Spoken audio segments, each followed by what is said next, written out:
I knew I should have gone to the cops. This wasn't the smartest thing I'd ever done, but I was still angry with Barry for trying to talk me out of it. These people had called me right in the sheriff's station. The cops wouldn't scare them, and they had Alice.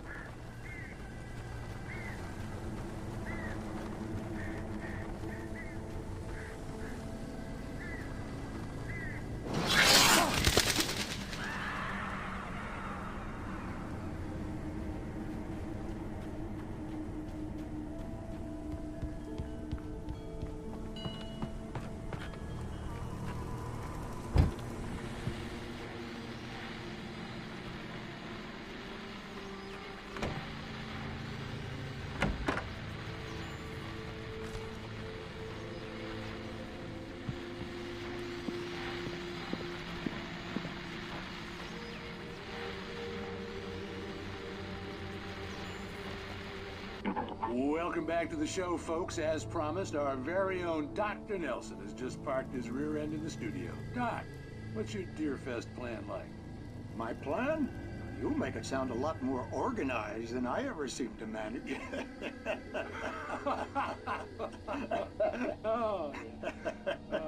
No plan, really. Just taking the atmosphere.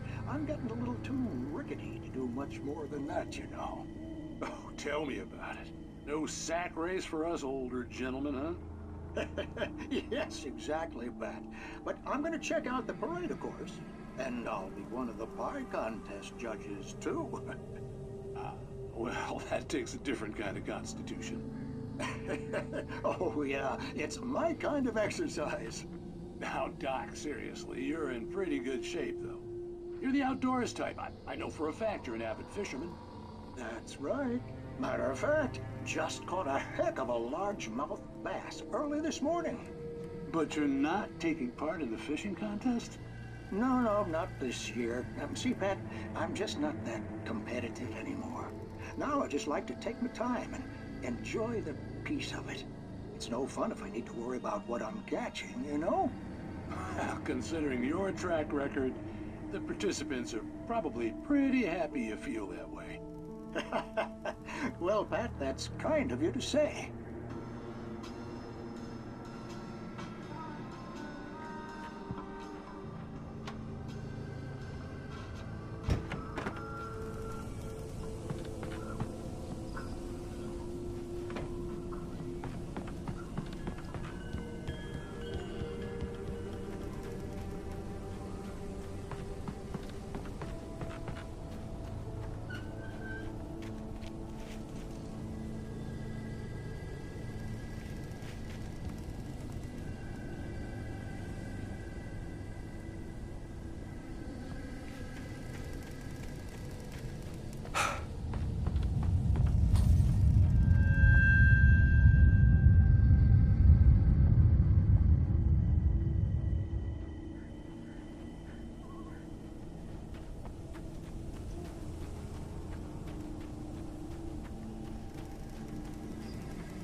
Crime and punishment.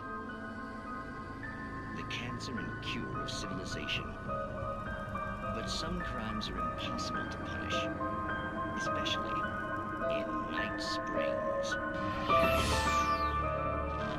Tonight's episode, The Man in the Mirror.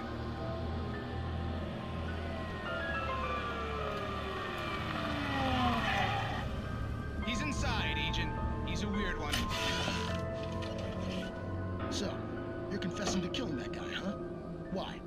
Had it coming? Yeah, but why would you do that? I mean, you're a nice guy. Normal.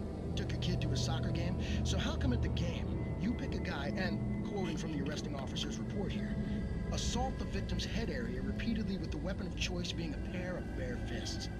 Wow, that sentence really flows, huh?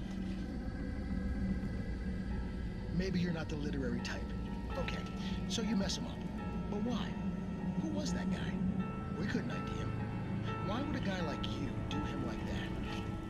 I didn't like his face. Well, you must have hated it, because you really went to town there. I mean, there's no way to tell what he looked like. No ID on him either.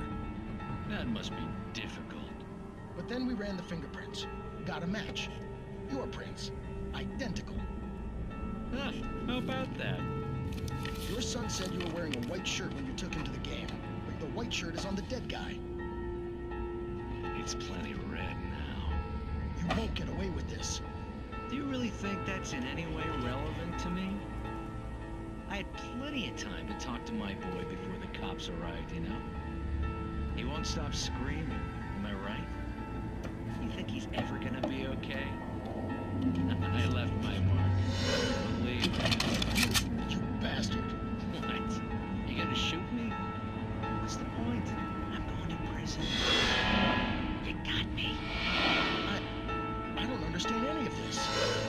And you never will. Don't worry. Maybe you'll see me again, Agent. Maybe in the mirror.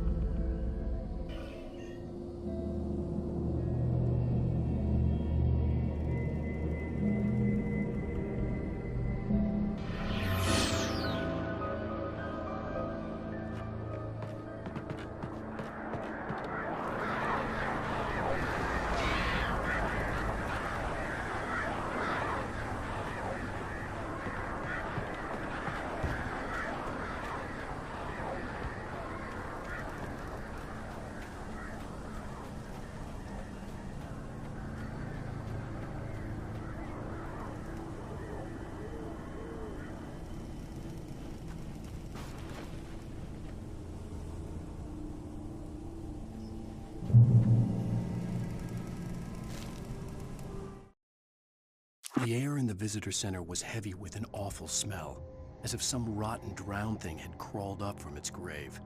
Rusty kept coughing blood. My eyes were drawn to the twisted shape of his broken leg. The attack had been vicious. Max whined in his cage. Rusty's eyes were wild with fear and terror. He gasped. "Mr. Wake, it happened just the way it was on that page."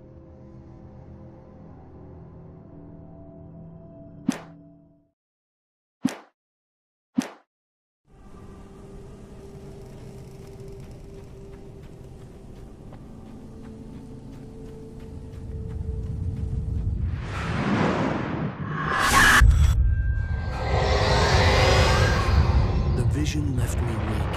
This was no head injury.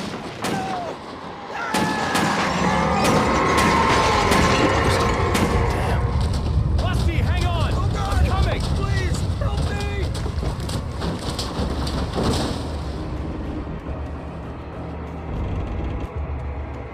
Anybody? Help me! Help me! Can you hear me? Anyone? Please help! Hello? Back here. Mr. Wake? Oh, hell. It happened just the way it was on that page. I found. Came true. It knew. So dark. It'll come back for me. You must. The lights. In the office. I have the key. Okay, Rusty. Hang on. I'll be right back. Whatever did this couldn't be far. Rusty had found a page from the manuscript. It would help me understand what had happened.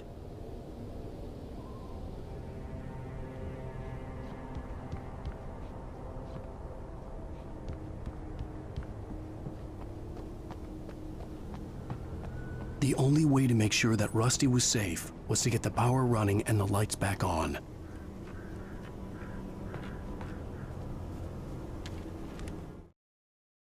The visitor center was sturdy, but the impact turned the front of the building into splinters. Rusty was thrown across the lobby like a rag doll and hit the far wall hard. It didn't hurt until he tried to move and saw his leg bend the wrong way, felt the broken rib stabbing him on the inside. Rusty howled in pain and fear, suddenly afraid to die alone.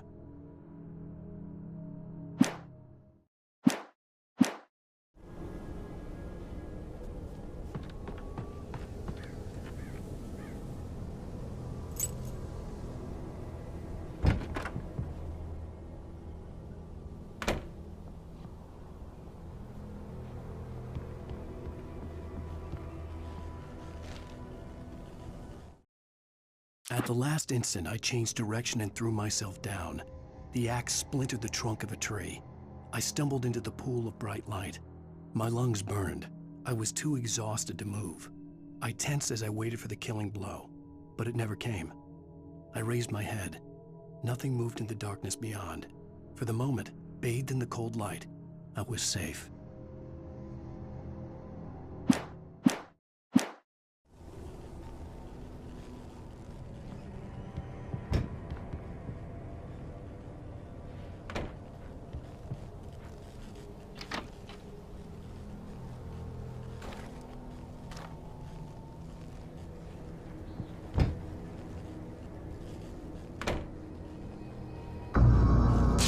I was too late. Someone had destroyed the circuit breaker. There was no way to get the lights back on.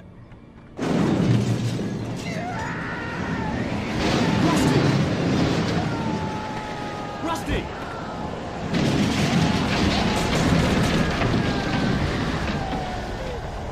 The ground was covered with oily patches that looked like liquid darkness.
Something had torn a mammoth-sized hole in the wall.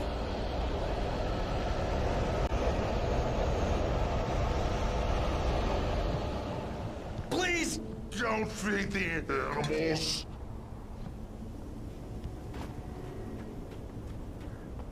Fishing is only permitted for those visitors who purchase a park license. Obey the park ranger's instructions at all times. Rusty? Rusty, no! Never approach closer than 100 yards. Bears and wolves never approach any other wildlife closer than 25 yards. Pets must be leashed at all times. Never leave your pet unattended. It is against the law to remove any natural objects or historical artifacts from the park grounds.